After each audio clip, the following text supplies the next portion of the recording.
The call came at 2 a.m., my daughter's voice cracking through the speaker. Mom, I have nowhere to go. He kicked me out. My name is Summer, and in that moment, my world shifted.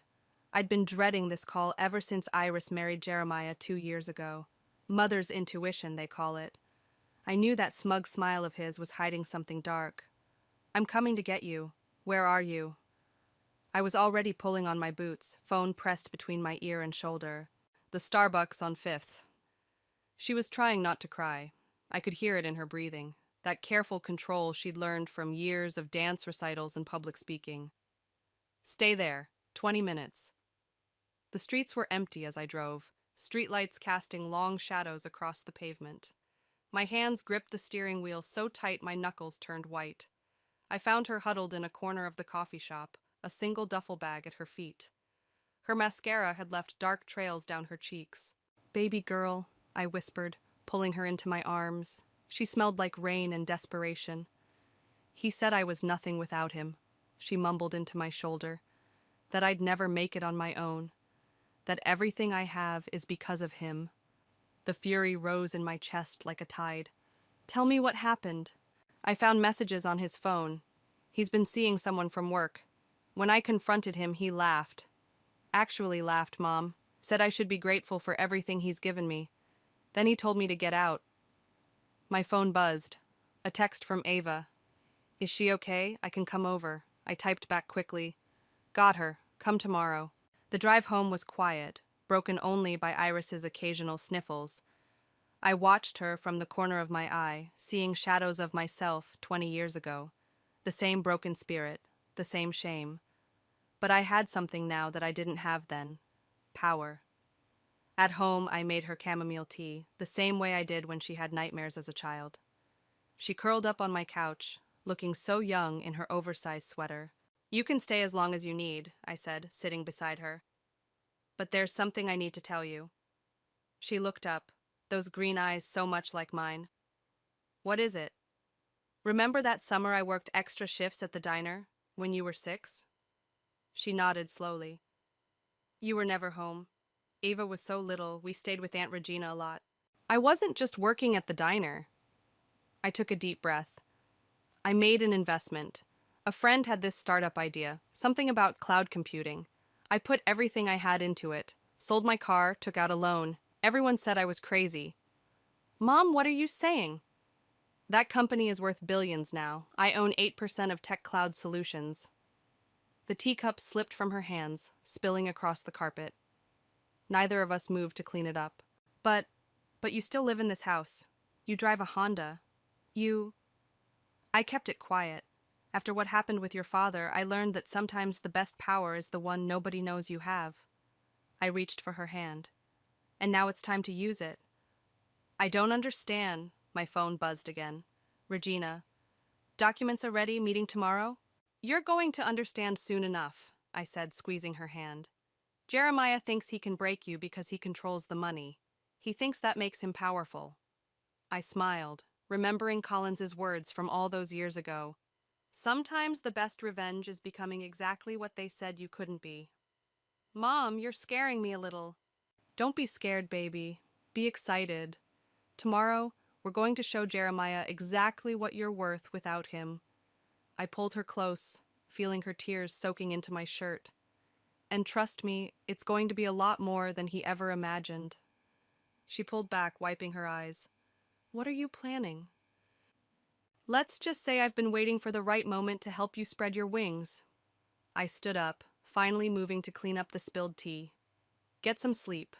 Tomorrow, we're meeting Regina and Collins. It's time to remind certain people that karma has perfect aim. As I tucked her into the guest bed later, just like when she was little, I couldn't help but smile. Jeremiah thought he was dealing with a helpless young wife and her middle-class mother. He had no idea what was coming. Sometimes the best stories are the ones where the villain never sees the ending coming until it's too late. Regina's office always reminded me of a movie set, all glass, chrome, and authority. She stood as we entered, her designer suit perfectly pressed despite the early hour. Summer, she smiled, then turned to Iris. Oh, honey. She wrapped my daughter in a hug before leading us to her conference room. Where's Collins? I asked, settling into one of the leather chairs. Running late. Traffic. Regina spread documents across the table. But we can start. Iris, how much do you know about what your mother's planning? Just that she has shares in TechCloud. Iris fidgeted with her sleeve. I still can't believe it. The door burst open and Eva rushed in, her pink hair a beacon of energy. Sorry I'm late. Had to dodge Jeremiah outside my apartment. He's looking for you, Iris. My stomach clenched. What did he want? To talk things through. I told him to shove it. Eva dropped into the chair next to her sister, grabbing her hand. You should have seen him, all dressed up in his stupid designer suit, acting like he's doing Iris a favor by wanting her back. Regina cleared her throat. Let's focus on what matters. Summer, you're sure about this? Absolutely. I nodded toward the papers. I want to transfer half my shares to Iris.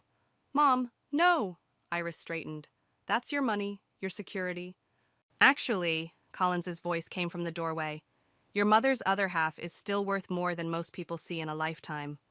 He strode in, looking exactly like the tech CEO he was in his casual blazer and jeans. The company's value doubled last quarter. Regina pulled out a calculator. At current market value, the transfer would make Iris worth approximately $47 million, Collins finished. The room went silent. Eva's mouth hung open. Iris gripped the table edge like she might faint. That's impossible, Iris whispered. That's technology stocks for you, Collins grinned. Your mother was one of our first investors. Believed in us when nobody else would. But the paperwork needs to be perfect, Regina interrupted. Jeremiah might try to claim part of it in the divorce. No, he won't, I said firmly, because this transfer happened before any divorce proceedings. Right, Regina? She smiled that shark-like smile I loved. Exactly. And I've backdated everything appropriately. Completely legal. Just strategic. Ava bounced in her seat. Oh my God, Iris. You're going to be richer than him. This is better than any revenge fantasy I've ever had. It's not about revenge, I said, even though part of me knew that wasn't entirely true. It's about making sure my daughter never feels powerless again. Collins leaned forward. The press release goes out tomorrow. TechCloud Solutions announces new major shareholder. We'll handle it delicately, but Jeremiah will see it, Iris finished, a small smile playing at her lips. He'll see it while eating his morning bagel, Eva cackled. I want to be there when he chokes on it. Regina pushed the papers toward Iris. Are you ready for this? It's not just money, it's responsibility, publicity, power. Iris picked up the pen, her hand trembling slightly. Will you help me, all of you? Every step of the way, I promised. Then yes. She signed her name with surprising steadiness. I'm ready. One more thing, Collins added, sliding over a business card. I know a fantastic real estate agent. Let's get you a place of your own, something with good security. Eva squealed. Ooh, can I help decorate? Please tell me we're going for modern minimalist just to spite Jeremiah's Victorian obsession. For the first time since that 2 a.m. call, Iris laughed, really laughed. Actually, I was thinking Art Deco. Perfect, Regina smiled. Now, let's talk about the press strategy. Iris, you'll need media training. My phone buzzed. A text from Jeremiah. Summer, tell Iris to stop being childish and come home. This is embarrassing. I showed it to Regina, who smirked. Oh, he has no idea what embarrassing feels like. Yet. As the others discussed interview techniques and investment strategies, I watched my daughter. Her spine was straightening, her voice growing stronger with each passing minute. The broken girl from last night was transforming before my eyes. Collins caught my eye and nodded slightly. He understood. He'd seen the same transformation in me 2 decades ago. Sometimes the best way to heal isn't just to survive, but to thrive so spectacularly that the past becomes nothing but a stepping stone. Mom? Iris's voice pulled me back. Thank you. Not just for this, but for showing me what strength really looks like. I squeezed her hand, feeling Eva's arms wrap around us both. Just remember, I said softly, the best revenge isn't just success, it's success with grace. But looking at Jeremiah's text again, I had to admit. The success part was going to be pretty satisfying, too. The doorbell rang at exactly 7:30 p.m. I knew it was Jeremiah before I opened the door, only he would show up at dinner time expecting the world to accommodate his schedule. Where is she? He didn't wait for an invitation, trying to push past me into the house. I blocked his path. Not here. Don't lie to me, Summer. His perfectly tailored suit couldn't hide the rage simmering beneath his polished exterior. Her car's in your driveway. And you're trespassing on my property. I kept my voice steady, remembering Collins's warning about staying calm and documenting everything. My phone was already recording in my pocket. I know what you're doing, he snarled, stepping closer, filling her head with ideas about independence. She needs me. She's nothing without... Careful, I interrupted. You might want to think very carefully about your next words. He laughed, that same dismissive laugh Iris had described. Or what? You'll call the police? On me? Do you know who I am in this town? Do you know who I am? That threw him for a moment. I saw uncertainty flicker across his face. You're a waitress who got lucky with a house inheritance, he sneered, recovering. Don't pretend. Mom? Eva's voice came from behind me. Everything okay? Regina's on the phone, wants to know if we should call security. Jeremiah's face reddened. You've got her sister involved now, too. This is a private matter between me and my wife. Soon-to-be ex-wife, Eva shot back. And unlike you, we actually care about Iris. This is ridiculous. He pulled out his phone. I'm calling my lawyer. Good idea, I smiled. I'm sure Pierce would love to explain tomorrow's news to you early. That stopped him cold. What news? You'll find out soon enough. I started closing the door. Now get off my property before I press charges for harassment. This isn't over, he growled, but he was already backing away. Tell Iris she's making a huge mistake. The only mistake she made was marrying you, Eva called after him. Once he was gone, I let out a breath I didn't know I'd been holding. Eva hugged me tight. That was badass, Mom. My phone buzzed. Collins calling. Summer, security cameras caught everything. Want me to send a team to watch the house? No need, I replied, watching Jeremiah's car disappear down the street. But save that footage. Already done. How's Iris holding up? At the new apartment with Regina, preparing for tomorrow. I closed the front door, double-checking the locks. Remember when we first met? When I was just a waitress with a crazy idea about investing in your startup? He chuckled. You weren't just a waitress. You were the only person who read my entire business plan and asked actual intelligent questions. That's why I offered you shares instead of just taking your money. Jeremiah just called me a waitress who got lucky. Well, Collins's voice hardened. He's about to learn how wrong he is. The press release goes live at 9 a.m. Regina's got 3 interviews lined up for Iris next week. The story of a young woman breaking free and becoming a tech industry power player? The media's going to love it. Eva, who was listening on speaker, grinned. Can we please record his reaction when he sees it? Actually, Collins said, I have something better. My assistant just forwarded me an interesting email. Seems Jeremiah's been embezzling from his firm. Not much, but enough to raise eyebrows if anyone were to look closely. My stomach dropped. Collins, no, we're not going there. Mom's right, Eva said. We need to be better than him. Fine, Collins sighed, but I'm keeping the information just in case. After hanging up, I found myself staring at an old photo on my wall. Iris at her wedding, beaming up at Jeremiah.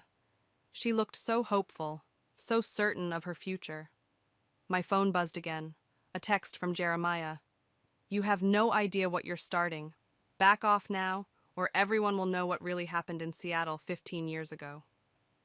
Eva read the text over my shoulder. Mom? What's he talking about? I felt the blood drain from my face. Nothing. An old story. It doesn't matter. But my hands were shaking as I typed a response to Collins. We need to talk. About Seattle. Eva touched my arm. Mom, you're scaring me. It's nothing, I repeated, but even I didn't believe it anymore.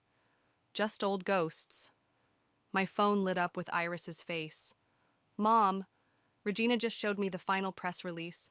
Are you sure about this? Once it goes public? I'm sure, I said, pushing Seattle to the back of my mind. Are you? Yes, she said firmly. I'm ready to show him who I really am. I ended the call, trying to ignore the growing knot in my stomach. Tomorrow would change everything. I just hoped the past stayed where it belonged. But Jeremiah's text glowed ominously on my screen, a reminder that some secrets refuse to stay buried. The news broke like a tsunami. By 9:15 a.m., Iris's phone wouldn't stop ringing, and my social media was flooded with friend requests from people I hadn't heard from in decades. Look at this. Eva thrust her phone at us over breakfast in Iris's new penthouse apartment. Unknown waitress's daughter becomes tech industry power player overnight. They're calling you a modern Cinderella story, sis. Iris barely looked up from her laptop. Regina says to ignore the press for now. Focus on the shareholders meeting next week. Smart girl, Collins said, walking in with fresh coffee. But you might want to look at this one. He turned on the TV, where Jeremiah's face filled the screen. My wife is going through a difficult time, he was saying to a reporter outside his office. These recent business developments are concerning, and I'm worried about her mental state. I just want her to come home so we can work things out. Eva threw a muffin at the TV. Mental state? Are you kidding me? It's a classic move, Regina said, entering with a stack of papers. Trying to paint her as unstable to discredit her, but we're ready for that. She handed Iris a document. Your statement for the press conference this afternoon. Press conference? I asked, alarmed. Mom, we talked about this, Iris said gently. I need to show I'm capable and confident. No hiding. My phone buzzed. Another text from Jeremiah. Last chance, Summer. Seattle. Think about it. Collins caught my expression. Everything okay? Fine, I lied, deleting the message. Just nervous about the press conference. The elevator dinged and Pierce, our lawyer, strode in. We've got a problem. Jeremiah's filing for an emergency hearing, claims Iris is being manipulated and demands a psychiatric evaluation. He what? Iris stood so quickly her chair toppled backward. It won't stick, Regina assured her. But we need to respond quickly. Pierce, draft a counter motion. Eva, get those photos of Jeremiah threatening your mom last night. Collins, we need the security footage. Already uploading, Collins nodded. My phone rang, an unknown number. When I answered, the voice was familiar, though I hadn't heard it in 15 years. Summer? We need to talk about Seattle. I stepped onto the balcony, closing the door behind me. Marcus, how did you... Jeremiah's people contacted me. They're digging. If this gets out... It won't. I cut him off. That case was sealed. Cases can be unsealed. People can talk. Are you sure you want to do this to your daughter? I watched through the glass as Iris practiced her statement, standing tall and confident. I'm not doing anything to her. I'm helping her. Like you helped me? His voice turned bitter. Just think about it, Summer. Some secrets should stay buried. The call ended. When I turned around, Collins was watching me. Seattle? He asked quietly. Don't, I warned. Inside, Iris was addressing an imaginary crowd. Yes, I'm young. Yes, this is sudden. But I've earned my place here, and I intend to use this position to help other women find their voice and their value. Eva cheered. Perfect! Jeremiah's going to lose it when he sees this. As if on cue, the elevator dinged again. This time, Jeremiah himself stepped out. Security breach, Collins snapped into his phone. Penthouse level. Get out. Regina moved toward him, but Jeremiah held up his hands. I just want to talk. Iris, baby, please. Whatever they're telling you. They're telling me the truth. Iris's voice was steady. That I'm worth more than your mind games. That I deserve better than your lies. Lies? He laughed that horrible laugh again. Ask your mother about lies. Ask her about Seattle. Ask her what really happened to... That's enough. I stepped between them. Security's on their way up. Leave now or leave in handcuffs. He straightened his tie. Fine, but this isn't over. The hearing's tomorrow at 9. Hope you're ready to explain everything, Summer. Everything. After he left, the room was silent. Eva looked between Iris and me. Mom? What was he talking about?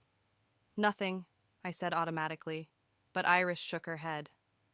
No more secrets, Mom. What happened in Seattle? I looked at Collins, who nodded slightly. Tell them. They need to be prepared. Okay, I sighed, sinking into a chair. But first, you need to understand something about your father's death. It wasn't exactly an accident. The room grew very quiet. Through the window, I could see Jeremiah's car pulling away, and I wondered if he knew he'd just started a war he couldn't win. Because some secrets, once revealed, don't destroy you. They set you free. Your father was a good man, I began, watching my daughters' faces carefully, until he wasn't. Mom, Eva whispered, what are you saying? He started drinking, heavily. One night in Seattle, I gripped the armrests. He tried to kill me. I fought back. He fell down the stairs. Iris covered her mouth. But the police report said... Marcus was the responding officer, Collins interrupted. He knew your mother, knew what she'd been through. He helped make it look like an accident. To protect us, I added quickly. You girls were so young. I couldn't let you grow up with that story. Regina placed a hand on my shoulder. The statute of limitations has long passed. They can't prosecute you for self-defense now. But they can destroy my reputation, I said. And yours, Iris. Daughter of killer takes control of tech giant. Jeremiah knows exactly what he's doing. Let him try. Eva stood up, fierce and protective. Mom, you protected us then. Let us protect you now. The elevator dinged again. This time Pierce rushed in, waving papers. Emergency hearing's been moved up. Judge wants to see everyone in an hour. What? Regina grabbed the documents. They can't do that. They did. Jeremiah's lawyer claimed immediate psychological danger to Iris. Iris laughed bitterly. The only danger to my mental health was being married to him. Get dressed, Regina ordered. Everyone. Court clothes. We're doing this now. The next hour was a blur of activity. By the time we entered the courthouse, reporters lined the steps. Mrs. Baker, they shouted at Iris. Is it true you're having a breakdown? Ms. Parker, she corrected firmly, using her maiden name. And I've never been more clear-headed. Inside, Jeremiah waited with his lawyer. He smirked when he saw me. Ready to tell the truth, Summer? Are you? Collins stepped forward. Because I have some interesting documents about your firm's finances. Jeremiah's smirk faltered. The judge, an older woman named Martinez, called us to order. Jeremiah's lawyer spoke first, painting a picture of a vulnerable young wife led astray by her manipulative mother. And we have evidence, he announced, that Mrs. Parker has a history of violence. Objection, Pierce stood. Irrelevant and prejudicial. I'll allow it, Judge Martinez said, but tread carefully. Jeremiah's lawyer produced a sealed file. Seattle, 2008. A suspicious death ruled an accident. Your Honor, Regina interrupted, if opposing counsel is attempting to introduce sealed records from another jurisdiction... I have the unsealing order right here, the lawyer smiled. My heart stopped. But before he could continue, Iris stood up. Your Honor, may I speak? The judge nodded. My mother protected me from an abusive father when I was a child. Now she's protecting me from an abusive husband. The only difference is, this time, I'm old enough to stand up and say, enough. Mrs. Baker, Jeremiah's lawyer started. Ms. Parker, Iris corrected again, and I'm not finished. You want to talk about mental stability? Let's talk about how my husband threatened my mother yesterday. How he's trying to use a 15-year-old tragedy to maintain control. How he told me I was worthless without him. She pulled out her phone, playing the security footage from her mother's house. Jeremiah's threats echoed through the courtroom. Your Honor, Pierce stood, we have evidence of a clear pattern of emotional and financial abuse. Mr. Baker's emergency petition is nothing more than an attempt to maintain control over my client's newly acquired assets. Judge Martinez studied Jeremiah, who was turning redder by the second. Mr. Baker, do you have anything to say? This is all manipulation, he sputtered. They're trying to steal what's rightfully mine. Nothing was ever yours, Iris said quietly. That's what you never understood. The judge removed her glasses. I've heard enough. Petition denied. Furthermore, I'm issuing a temporary restraining order against Mr. Baker, 300 feet from both Ms. Parker and her mother. This isn't over. Jeremiah stood up, pointing at me. I'll make sure everyone knows what you did. Mr. Baker, Judge Martinez's voice cracked like a whip. One more word and you'll be held in contempt. Bailiff, please escort him out. Outside, the reporters waited, but this time Iris was ready. Yes, my mother killed my father, she announced clearly. She did it defending herself from a drunk man trying to murder her. She did it protecting her children, and now she's helping me protect myself. That's not manipulation, that's love. The cameras flashed as Jeremiah was led out a side door, his face twisted with rage. Well, Collins said quietly, I guess Seattle's not a secret anymore. No, I agreed, watching my daughter stand tall before the press. But neither is her strength. Eva squeezed my hand. You okay, Mom? I nodded, feeling lighter than I had in 15 years. Sometimes the truth hurts less than the secrets we keep to protect it. But as we left the courthouse, I couldn't shake the feeling that Jeremiah had one more card to play, and knowing him, it would be his cruelest move yet. We should call it Phoenix Rising, Eva suggested, sprawled across Iris's new office couch. 2 weeks had passed since the courthouse showdown, and we were brainstorming names for Iris's foundation. Too cliché, Regina said, not looking up from her laptop. We need something stronger. Iris paced by the floor-to-ceiling windows. What about the Worth Project? Simple, direct. I like it, I nodded, but before I could say more, Collins burst into the room. Turn on the news. Now. Regina grabbed the remote. Jeremiah's face filled the screen, standing at a podium. My heart breaks for my wife, he was saying, his voice trembling perfectly. First, the trauma of losing her father so young, then being raised by the woman who killed him. The cycle of violence and manipulation. That snake, Eva threw a pillow at the TV. But what truly concerns me, Jeremiah continued, is the money. Where did Summer really get the funds to invest in TechCloud? The timing coincides perfectly with several unsolved bank robberies in Seattle. The room went silent. He's trying to trigger an SEC investigation, Collins said quietly. If they freeze the assets during an investigation. Everything stops, Regina finished. The foundation, the transfers, all of it. My phone rang. Marcus again. Summer, turn on the news. Already watching. What's he talking about? What bank robberies?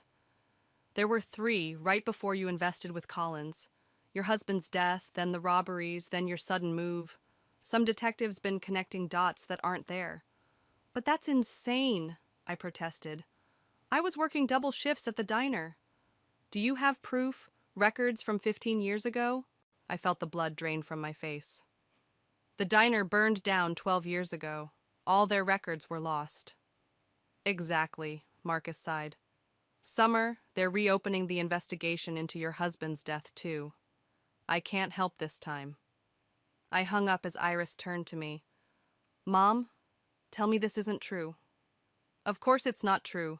Eva jumped up. Jeremiah's making this up. The investment funds came from selling my car, taking out a loan, and every spare penny I had, I said firmly. Collins, you remember. He nodded slowly. I remember the cash. But did you keep any records? It was 15 years ago. I was trying to start over, not document everything. Regina was already on her phone. Pierce, we need to get ahead of this. Draft a statement. Wait, Iris interrupted. She walked to her desk and pressed the intercom. Sarah, call a press conference. 1 hour. Iris, no, I started, but she held up her hand. Mom, you protected me my whole life. Now it's my turn. She turned to Collins. You trust my mother, right? With my life, he said without hesitation. Then prove it. Stand with me at the press conference. Show them that TechCloud's CEO never doubted where the investment came from. The SEC won't care about that, Regina warned. They'll want documentation. Then we'll give them documentation, Eva said suddenly. Mom, remember Mrs. Rodriguez? From the diner? She used to do the books before the fire. She might remember. She moved to Florida years ago, I said. So we'll find her. Social media exists for a reason. My phone buzzed with a text from Jeremiah. Ready to back down yet? Collins read it over my shoulder and smiled grimly. He's getting desperate. making wild accusations instead of calculated moves. Because he knows he's losing control, Iris said. She straightened her jacket and headed for the door. Coming to the press conference? Iris, I called after her, what are you going to say? She turned back, and for a moment I saw such strength in her eyes it took my breath away. I'm going to tell them that my mother taught me the most valuable lesson. Sometimes the people who try to destroy you are the ones most afraid of your power. Ava linked her arm through mine. Found her. Mrs. Rodriguez is in Tampa, still running a diner. I'll have my jet ready in an hour, Collins offered. First the press conference, Regina said. Then Tampa. As we headed down to face the media circus, I felt strangely calm. Jeremiah thought he could bury us in lies and accusations. But he forgot one thing. The truth doesn't need perfect documentation to be true. Mom? Iris squeezed my hand as the elevator descended. Whatever happens, I want you to know something. Everything I am, everything I'm becoming, it's because you showed me how to rise from the ashes. Speaking of rising, Eva grinned, I still vote for Phoenix Rising. We all laughed, and for a moment, the weight of Jeremiah's accusations lifted. He could throw all the mud he wanted. Some things are simply unshakable, like the truth, like family, like love. But as the elevator doors opened to a sea of flashing cameras, I saw him standing there, smirking. And I knew this battle was far from over. The Tampa diner looked exactly like the one I used to work in, right down to the neon "open" sign flickering in the window. Mrs. Rodriguez hadn't changed either. Same kind eyes, same no-nonsense expression. Summer? She squinted through her reading glasses. My God, is that really you? Hi, Rosa, I smiled, sliding into a booth. I need your help. She listened as I explained everything. Iris, Jeremiah, the accusations. When I finished, she stood up without a word and disappeared into the back room. Mom, Eva whispered. What if she doesn't? Here. Mrs. Rodriguez returned with a battered shoebox. I kept everything when the diner burned down. Call it a habit from growing up under a dictatorship. Always keep papers that prove your truth. Inside were payroll records, bank deposit slips, even my original work schedule showing the double shifts. My phone buzzed. Regina. SEC agents are here. Where are you? Found it, I texted back, snapping photos of the documents. Sending proof now. Mrs. Rodriguez patted my hand. I remember those days, Summer. How hard you worked. No one who knew you then would believe these lies. The diner's TV suddenly caught our attention. Breaking news banner. Tech Cloud CEO Collins steps down amid investigation.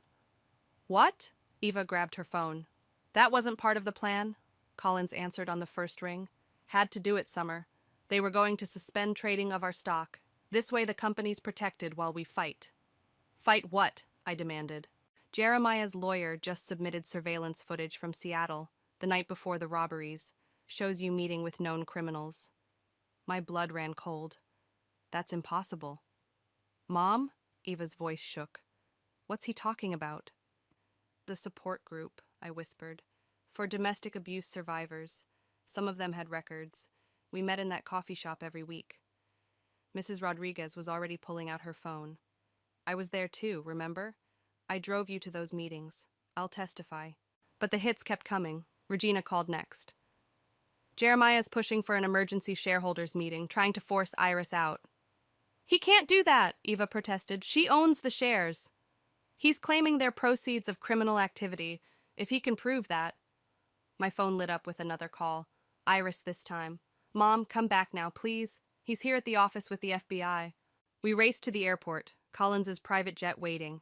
During the flight, the news kept getting worse. TechCloud's stock was plummeting. Jeremiah had somehow gotten Marcus to change his story, claiming he'd helped cover up more than just my husband's death. This doesn't make sense, Eva said, scrolling through news articles. How is Jeremiah doing all this? Because he's not working alone, Collins replied grimly. Someone with serious power is helping him. Someone who doesn't want Iris to have control of TechCloud. The pieces suddenly clicked.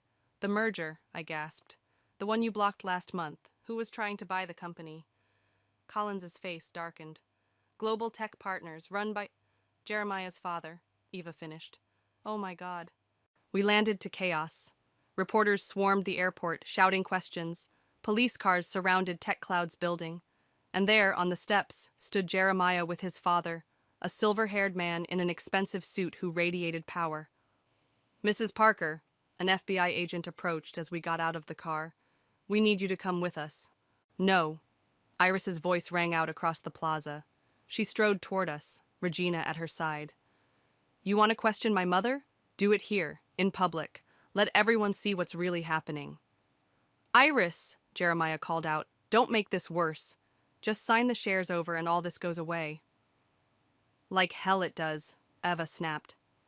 Mrs. Rodriguez stepped forward, her shoebox clutched tight.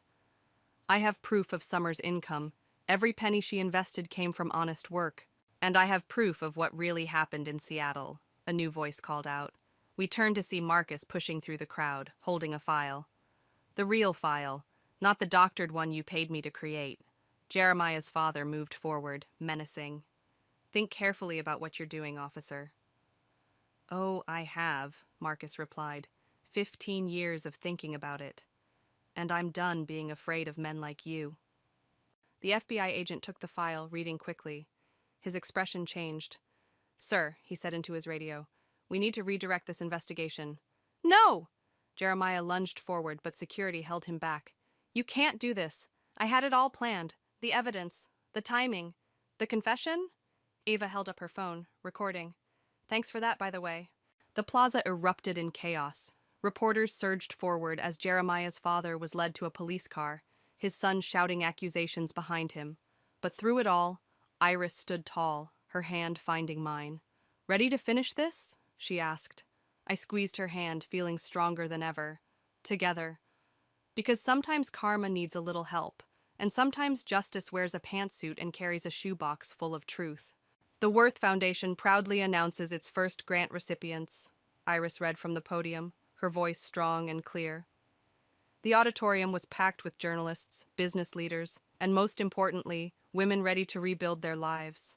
I sat in the front row between Eva and Mrs. Rodriguez, who'd moved back to help run the foundation. Behind us, Collins and Regina exchanged proud smiles. "Each of these 10 women has a story," Iris continued, "of being told they weren't enough, of being controlled, diminished, erased. Today, they begin writing new stories." My phone buzzed with a news alert.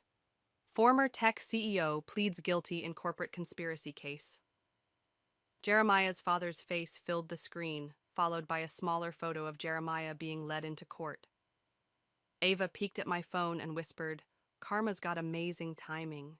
"Our first recipient," Iris announced, "is opening a chain of diners that will employ and train survivors of domestic violence." The idea came from my mother's story, how a simple diner job became the foundation of a new life. Mrs. Rodriguez squeezed my hand as the young woman walked onto stage, beaming. "Our second recipient is launching a financial literacy program for women leaving abusive relationships. Because knowledge isn't just power, it's freedom." One by one, the women took the stage, each story different, each dream unique, but all sharing that same fire I'd seen grow in Iris's eyes. "And finally," Iris smiled, "I'd like to announce that TechCloud will be matching every grant, dollar for dollar. Because when women support women, mountains move." The applause was deafening. As people began mingling afterward, Collins approached with a tablet. "Stock's up 40% since the announcement," he grinned. "Turns out ethical leadership is good for business. Who knew?" "Speaking of business," Regina joined us, "the divorce is final. Jeremiah didn't contest it. Smart move, considering he's facing his own legal troubles." "Mom!" Eva called from across the room. "Come meet Sarah! She's opening the diners!" The young woman had my old determination in her eyes. "Mrs. Rodriguez is helping me design the training program," she said. "We're calling it the Phoenix Project." "Finally," Ava laughed. "My name suggestion wins." "Actually," Iris appeared beside us, "that was my suggestion. I just let you think it was yours." "Sneaky," Eva hugged her sister. "You're learning." A reporter approached, notebook ready. "Ms. Parker, how does it feel knowing your mother's story inspired all this?"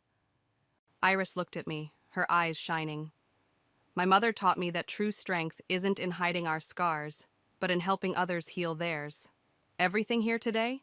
It's just the beginning. The reporter turned to me. And you, Mrs. Parker? How does it feel seeing your daughter turn personal tragedy into community triumph? Before I could answer, Marcus walked in, now wearing his detective's badge again. Sorry to interrupt, but I thought you'd want to see this. He handed me an envelope. Inside was a letter from the Seattle Police Department, officially closing my husband's case. Self-defense, justified. No further investigation needed. 15 years, I whispered. Some truths take time, Marcus said, but they always surface. Mom, Iris touched my arm. You okay? I looked around the room, at Ava chatting with grant recipients, at Mrs. Rodriguez sharing diner management tips, at Collins and Regina discussing expansion plans, at my daughter standing tall and proud, no longer anyone's victim. I'm better than okay, I smiled. I'm free. We all are. Good, Iris grinned, because we have work to do. The foundation's getting applications from all over the country. The world, actually, Regina corrected, showing us her tablet. We've gone viral. Women everywhere want to be part of this. Then we better get started, I said. As we gathered for a group photo, I felt something I hadn't experienced in years. Pure, uncomplicated joy. Jeremiah had tried to shame us with the past, but instead he'd helped us build a future. Every accusation, every threat had only made our foundation stronger. Ready? The photographer called. Wait, Eva ran over. Family should be together. She pulled me and Iris close, Mrs. Rodriguez joining us. Collins and Regina squeezed in too, because family isn't always about blood. Perfect, the photographer said. Everyone say, Phoenix. We laughed, and in that moment, I knew we'd done more than just survive. We'd shown every woman watching that your worst day doesn't have to define you.